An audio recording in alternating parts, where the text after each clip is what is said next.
What is something you silently judge people for?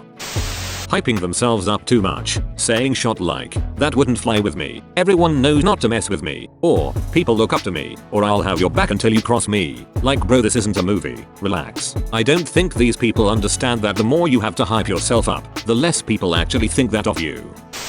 Watching videos at full volume in public, I don't understand this. Doing literally anything at full volume in public is not great. Fat people who I see running, I judge them in a good way, I always root for them. Plot twist. Littering. Being obviously in the way, like getting to the end of an escalator and just standing there, or standing with a group of people in a doorway or aisle, or stopping to stare at your phone in the middle of the sidewalk. Just move out of my way like 2 steps and everyone's life is easier. I've encountered people blocking the aisle in the store. They'll be standing there having a conversation and blocking the entire aisle. Yet when you say excuse me, they give you a dirty look like you're in the wrong for asking them politely to get out of the way. One of the first things my mom taught me when I was a kid and we were in the store is never block the aisle. It's rude. How they treat clerks. Literally all it takes for me to have a nice day at work is customers who treat me like a human being.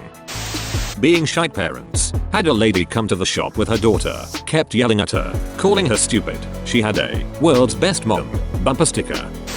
Gossiping, like people who only gossip because you know that if they gossip to you about everyone else, they are gossiping about you to other people too.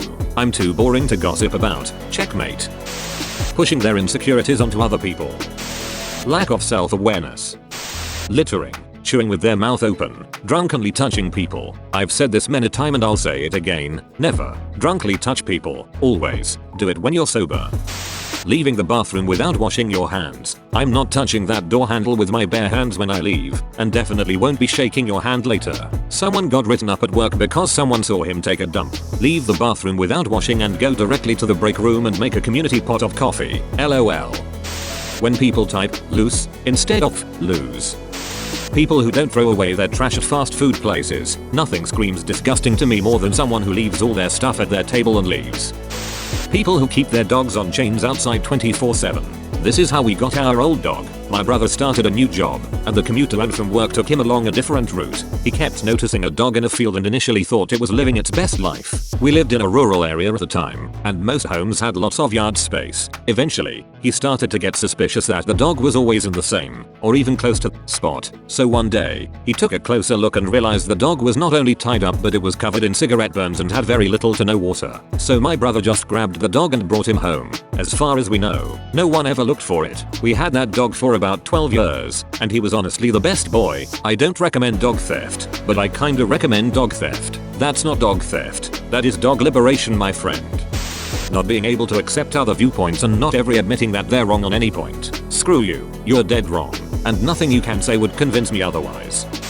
Kinda niche, but I silently judge people who do extremely hard hikes, / dangerous hikes woefully unprepared or wearing sandals, / sneakers, / inappropriate footwear. I live in Colorado and too often we get headlines related to these kinds of people. There is no excuse with all the resources available to research the hike you're doing. Ultimately, S&R is going to have to use their resources to save your butt from something that was of your own doing. But I judge silently because I believe that sometimes you do need to learn the hard way. This is funny because I always go super over prepared and I feel a little silly doing a 4-mile hike with 60 ounces of water, a whole first aid kit, an extra sunscreen, snacks, all this stuff I never use. But one day I was vindicated when a dog had stepped on a cactus and needed my tweezers to pull out the spike so he could keep going. Poor dog's owner was carrying him along, and this was not a small dog. I was like, hey hell yeah, I got tweezers. I've also given out a lot of band-aids to small kids who have scraped their knees. I'm like the hiking fairy.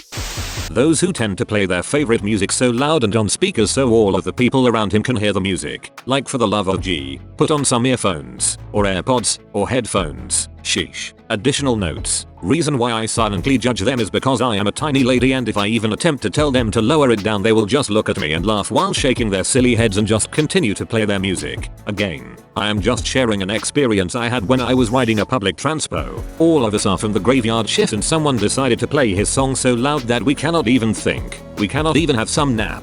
The ones that do this while hiking in nature. Parents swearing at their kids in public. I was in Disney World a month ago and I saw her dad straight up smack his kid in the face. I was horrified.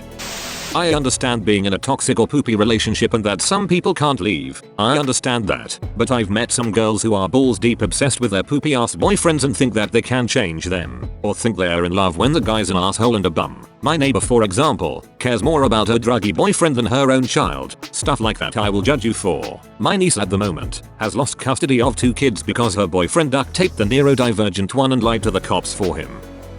When I see you, just leave your cart in the parking lot and not return it. If you do this, you're an actual ass.